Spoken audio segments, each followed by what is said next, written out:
Assalamualaikum warahmatullahi wabarakatuh. Alhamdulillahirabbil alamin. Wassalatu wassalamu ala asyrafil anbiya'i wal mursalin Sayyidina wa maulana Muhammadin wa ala alihi wa ashabihi ajma'in. Rabbi syrah li sadri wa yassir li amri wahlul 'uqdatam min lisani yafqahu qawli.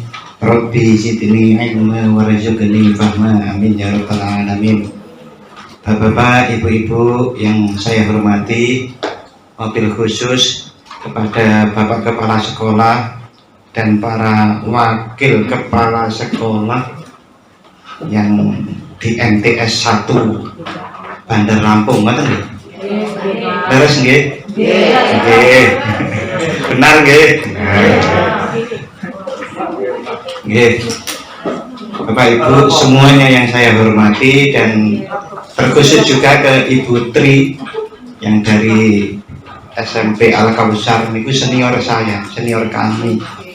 Kami masuk di UII tahun 96, Putri lulus tahun 94.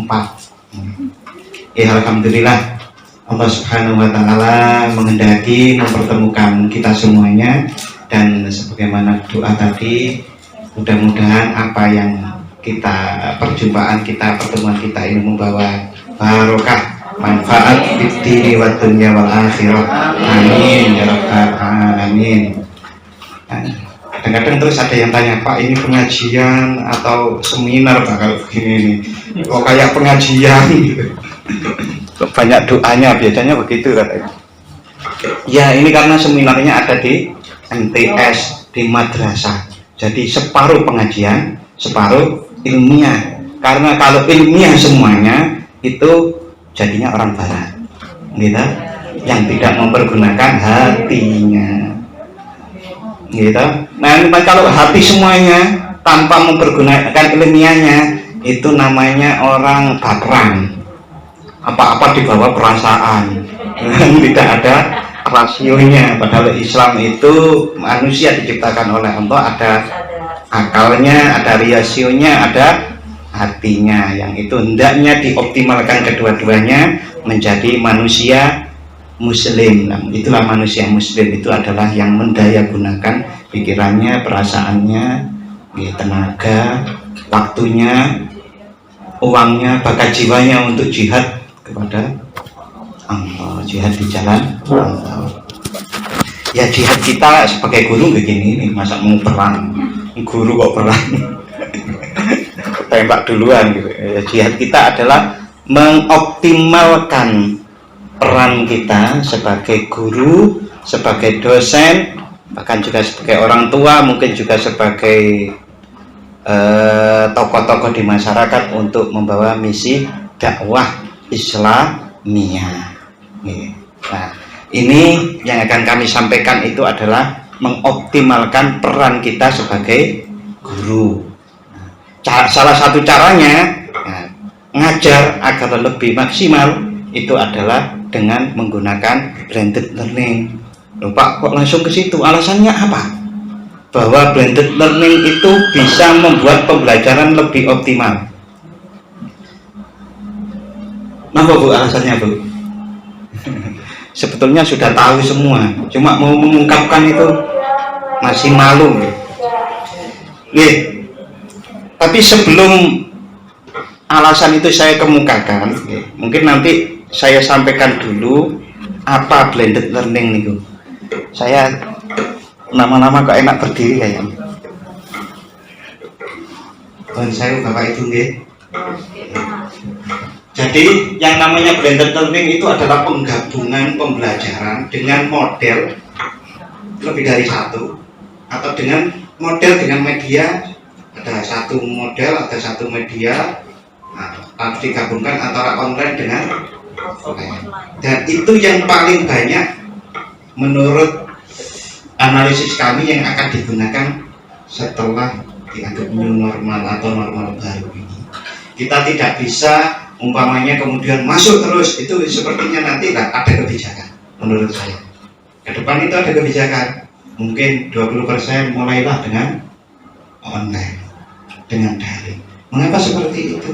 Itu adalah gerakan efisiensi, Bapak Ibu. Ya, nanti ada efisiensi seperti itu. Nah, kalau efisiensi itu terjadi, kita didorong untuk online, gitu.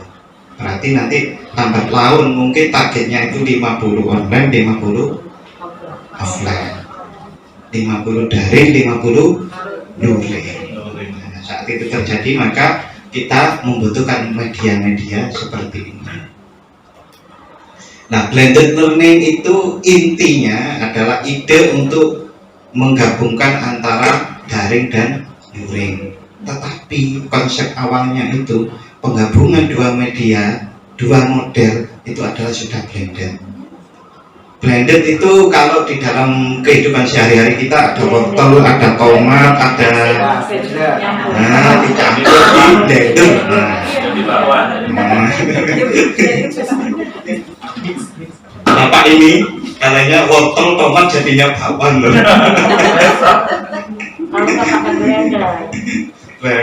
Bapak dan ibu-ibu yang saya hormati, kita sering tidak Bapak Ibu menggunakan seperti kuisis. Sering dengar? Sering dengar? Ya. Sering dengar Kahoot? Ya. Nah, sering kalau PowerPoint hampir semua sudah tahu. Nah, saat kita menggunakan dua media, PowerPoint, lalu kita ada Kahoot-nya, ada kuisis, itu sebetulnya sudah blended. Bagaimana kuisis itu yang dulu tidak populer sebelum pandemi menurut saya itu digabungkan dengan PPT. Kuisis digabungkan dengan PPT. Nah, itu jadilah blended. Nah, tujuannya apa? Seperti saya ungkapkan tadi, untuk mengoptimalkan peran kita sebagai guru. Peran apa sih guru itu? Guru yang mendidik. Berarti kalau menggunakan ini nanti mendidiknya lebih maksimal. Harapannya seperti itu. Kalau lebih maksimal bagaimana? Ya pembelajaran berarti efektif. Berarti tujuan pembelajaran akan tercapai. Tujuan pembelajaran kalau tercapai, kalau di Sanawiyah pasti anak-anaknya jadi berakidah yang kuat, bermuamalah, berfikih yang taat gitu, lalu bermuamalah yang santun. Jadi akidah, syariat dan akhlaknya semuanya bagus. Itu kalau pembelajarannya efektif. Mimpi betul. Mimpi. Ada yang bilang itu mimpi. Mengapa kok seperti itu Bapak Ibu? Tapi begini, kalau saya baca hadisnya yang banyak itu orang itu, kebanyakan orang itu masuk neraka atau masuk surga? Hadisnya kebanyakan masuk neraka gitu. Berarti seefektifnya pembelajaran agama, sama ini buatan kendoni loh. Ini bukan membuat kendung, membuat terus down, bukan ya. Tetapi kita juga mengapa? Kita juga harus mawas diri bahwa seefektifnya pembelajaran yang kita bangun nanti itu tidak bisa 100%. Kita harus sadar, oh ternyata dulu itu enggak efektif, bukan begitu. Memang harus kita sisakan bahwa ketidakefektifan itu tidak bisa 100%. Bahkan yang namanya di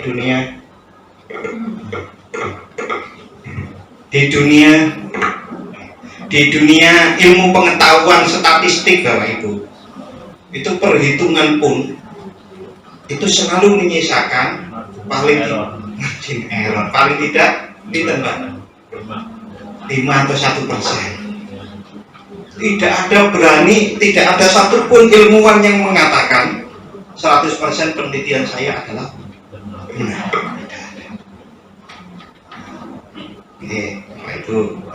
Itu fondasinya seperti itu. Nah berikutnya,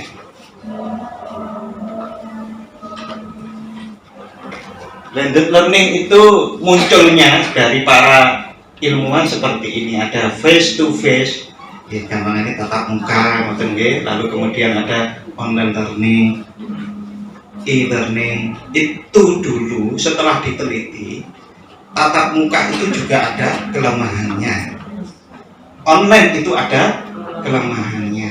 Nah, digabungkan jadi satu, kok kelemahan ditambah kelemahan, kira-kira jadi tambah lemah enggak gitu. Nah, kalau yang digabungkan kelemahannya ya pasti jadi tambah lemah.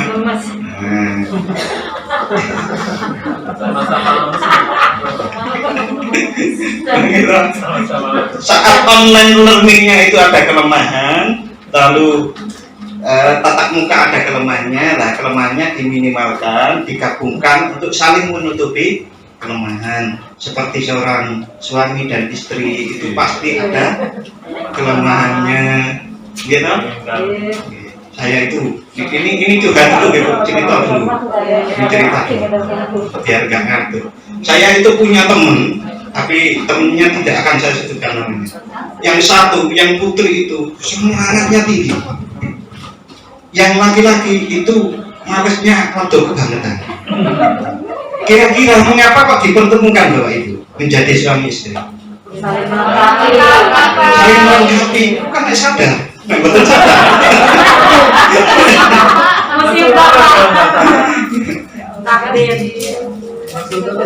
Disitulah letak sebetulnya Allah itu selalu mendidik kita, mendidik umatnya. Allah Rabbul Alamin, Allah adalah Sang Maha Pendidik. Rob itu mendidik alam semesta, mendidik kita itu adalah ditemukan dengan pengalaman kehidupan. Kalau orang Jawa bilang ditemok ke kahanan. Kahanan ini gimana gitu. Nah, itu ditemukan dengan keadaan sehingga setiap manusia itu belajar dengan pengalaman kehidupannya itu. Saat seseorang yang sangat idealisme, perfeksionis, sang istri ini ketemu dengan suami yang mohon maaf malasnya rada kebangetan gitu. Yang terjadi adalah sebetulnya sing siji mudun, yang satu turun, perfeksionisnya itu turun sedikit, yang malas ini naik sedikit. Nah, sekarang jenengan amati tetangga-tetangga jenengan, kira-kira suami dan istri itu ada pelajarannya begitu enggak? Sebetulnya. Nah, yang baik itu adalah kemudian saling melengkapi sehingga jadi keluarga lebih baik. Begitu juga kalau ketemu tatap muka itu ada kelemahannya dikurangi, ditutupi dengan online learning. Yang ada kelemahan di online learning ditutupi oleh face to face learning, kan begitu. Nah, salah satu alatnya nanti jadilah yang dinamakan blended learning itu. Nah, ini gabungan apa saja? Gabungan media pembelajaran, model pembelajaran, teori pembelajaran, pembelajaran luring, pembelajaran daring. Jadilah semua itu nanti yang dianggap blended learning itu.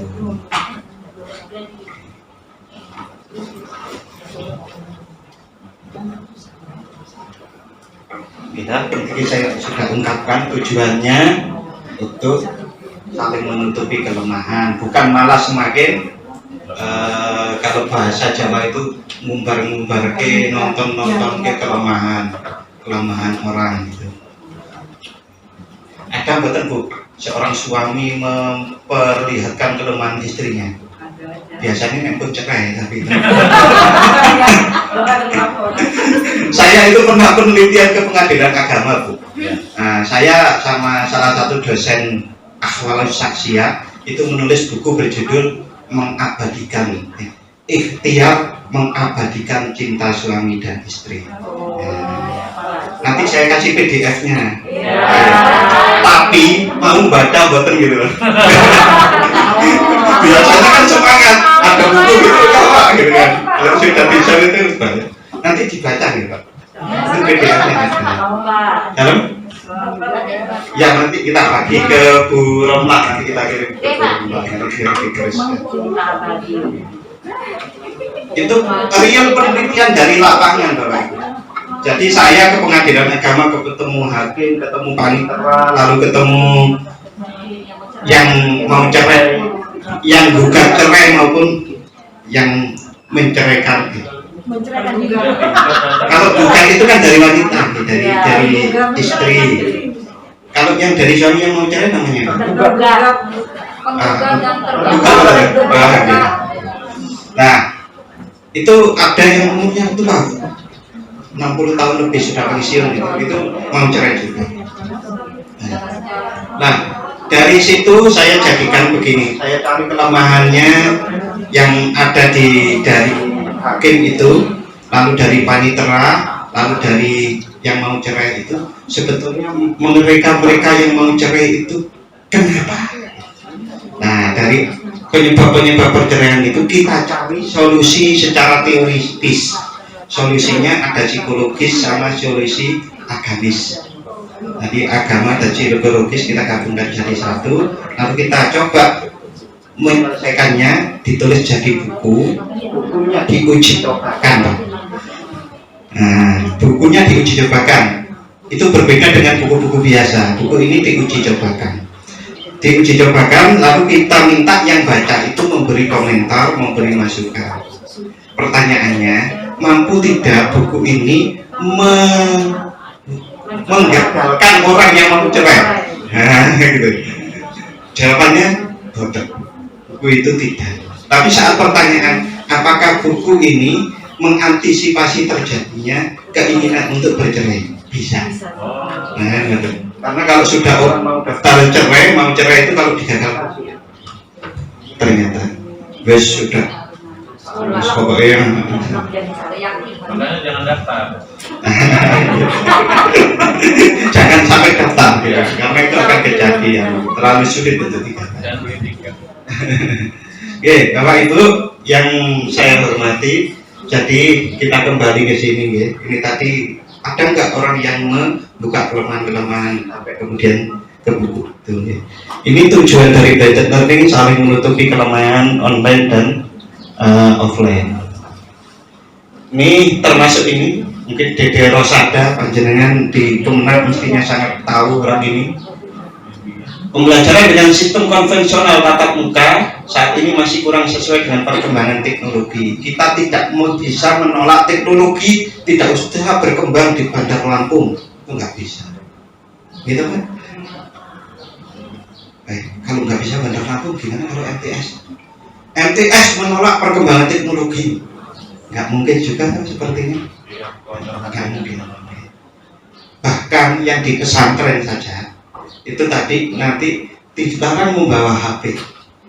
Nanti kalau pulang kan juga akhirnya mampu tidak orang tua itu tetap tidak memberikan HP dititipkan. Sulit juga tuh Pak pada akhirnya. Maka kita harus berteman dengan teknologi itu. Seperti ada seorang teoritikus perang namanya Sun Tzu. Itu ahli perang, ahli strategi perang dari Cina. Itu bilang begini, kalau menemukan lawan kok terlalu kuat ya nggak bisa dikalahkan.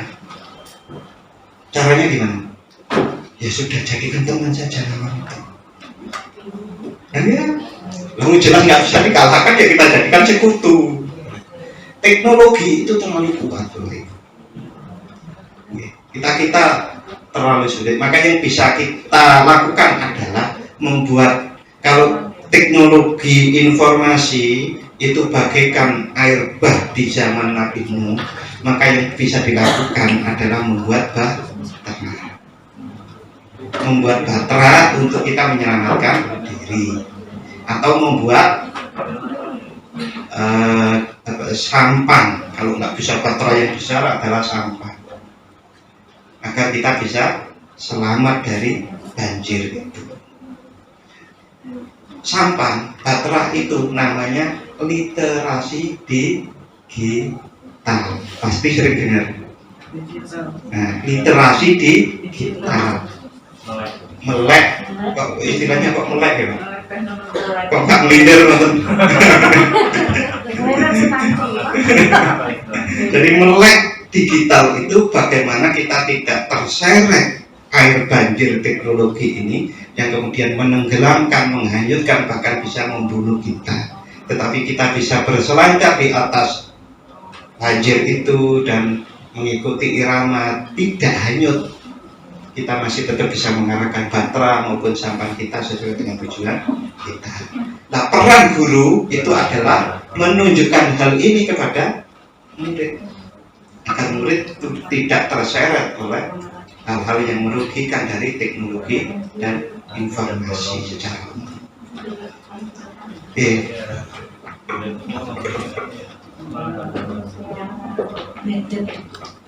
Niki keunggulan blended learning ya. Tapi monggo nanti dibaca. Tapi intinya begini Bapak Ibu, bagaimana cara menerapkan pembelajaran kita, tujuan pembelajaran kita di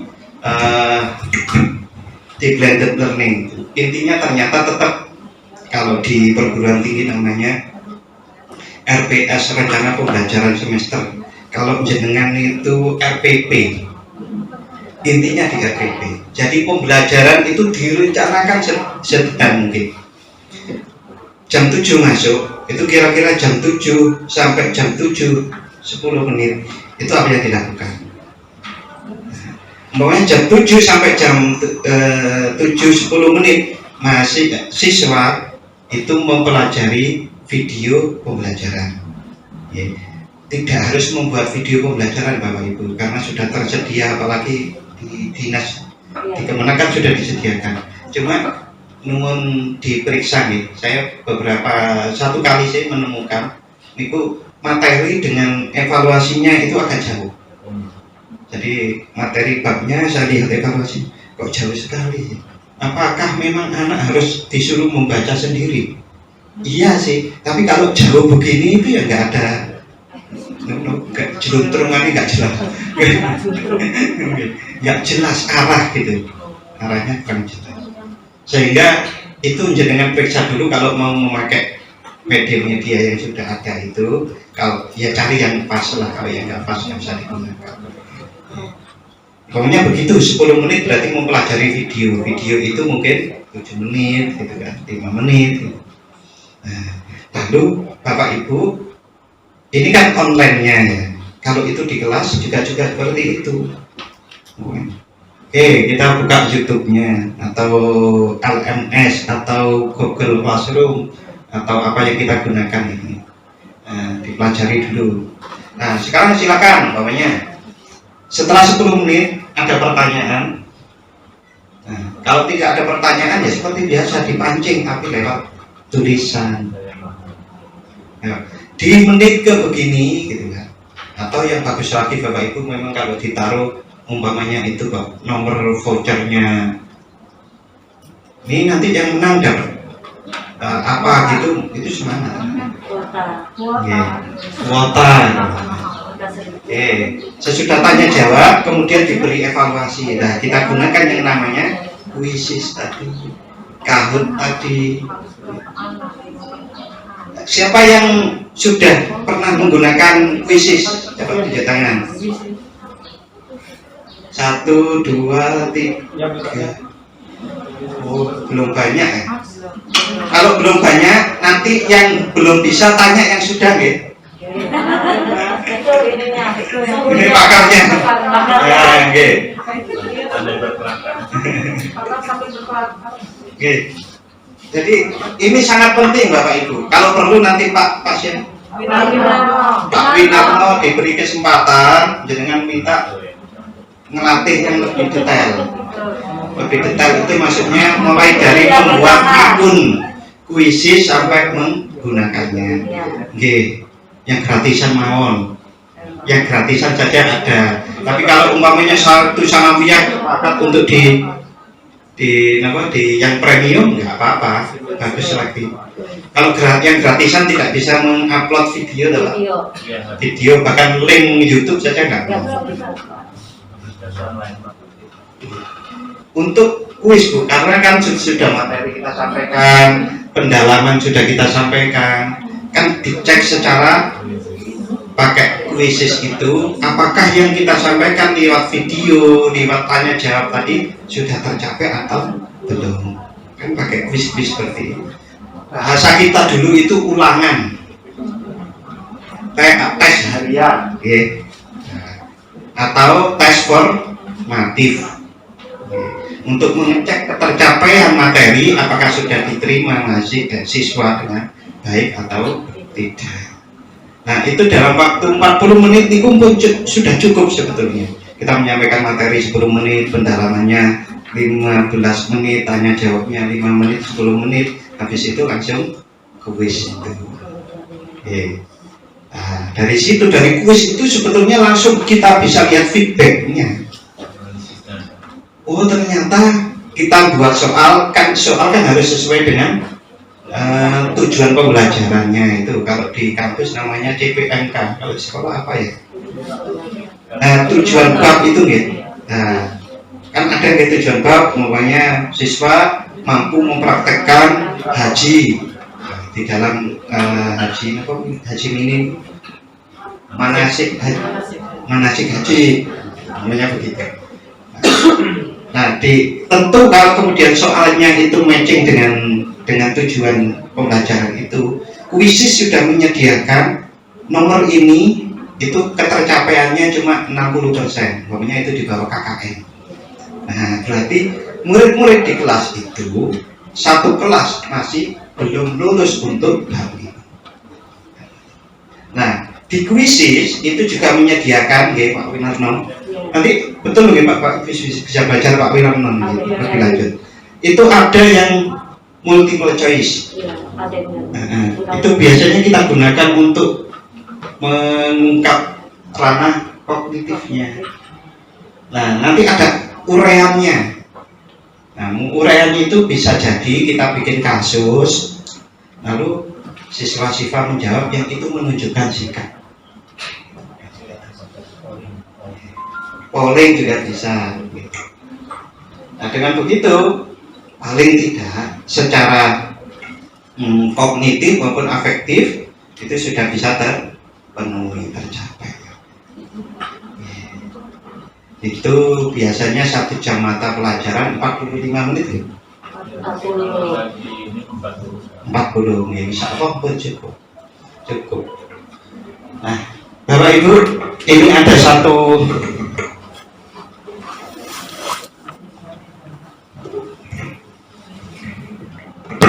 video ini kok nggak nyala.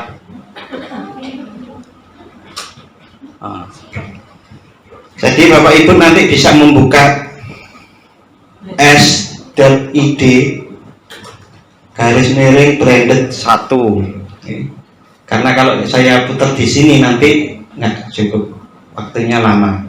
Nah, itu salah satu bagaimana cara saya menyampaikan pembelajaran dengan kuisis. Jadi materinya juga ada di kuisis, semua di kuisis. Awalnya dari PowerPoint saya ekspor menjadi PDF, masukkan ke kuisis. Nah, terus di tengah-tengah materinya itu saya tambahkan pertanyaan-pertanyaan itu. Nanti bisa dilihat di sini ya. Secara umum ngeten iki tahapan bagaimana kita mengembangkan blended learning-nya. Jadi ada operasionalisasi tujuan pembelajaran tiap pertemuan. Maksudnya ini tujuan pembelajaran tapi dengan kata-kata operasional. Siswa mampu mempraktekkan, siswa mampu menirukan, siswa mampu merefleksikan. Itu yang hot ini, yang hot, tingkat berpikir tingkat tinggi. Saya senangnya nyebutnya hot. Tapi jangan salah paham itu hot dalam ilmu pendidikan, sannes hot dalam hiburan. Yang kedua, kontekstualisasi tujuan pembelajaran dengan kehidupan peserta didik di masa kini dan masa depan. Niki kalau dalam dunia kita ngajar itu kan perlu persepsi dan motivasi. Nah, kita letakkan juga di kuisisnya. Yang ketiga, menyiapkan teknik motivasi. Jadi kita perkuat motivasinya, apalagi kalau daring Bapak Ibu. Tatap muka aja memotivasi kadang sulit, apalagi daring. Nah, harus secara khusus kita siapkan motivasi. Ada video-video pendek yang entah dari iklan atau apa, tapi memotivasi, mencerahkan kita. Mengembangkan materi materinya dikembangkan, isi materinya, mengembangkan penilaian formatif atau kuis-kuisnya tadi, mengembangkan media penyampaian dan penilaian. Nah, ini baru dimasukkan ke kuisisnya, memberikan umpan balik ke peserta didik. Nah, diupayakan Bapak Ibu setelah kuisis selesai itu kita lihat hasilnya, kalau masih ada kekurangan ini belum langsung disampaikan ke murid. Anak-anak, ternyata anak-anak kalau menurut ini masih kurang di sini, apa kesulitannya, itu umpan baliknya langsung kita sampaikan. Lalu yang ke-8, mengevaluasi ketercapaian tujuan pembelajaran secara umum satu pertemuan itu. Jadi guru itu Bapak Ibu memang pahlawan tanpa tanda jasa. Mengapa? Karena apa yang kita lakukan di kelas itu akan memberikan warna di kehidupan anak-anak didik kita. Yang anak-anak kita, bahkan kita sendiri sudah kadang-kadang warna itu menempel di mereka, kita sudah tidak mengenalinya. Tapi itu adalah karena pembelajaran pendidikan yang kita lakukan. Demikian Bapak Ibu, ini ada model-model. Ya, kalau ini sudah terlalu mendalam, saya pikir ini saja cukup. Oke. Pertanyaannya nanti ya, untuk sementara biar dilanjut oleh Pak Abdi. Monggo Pak.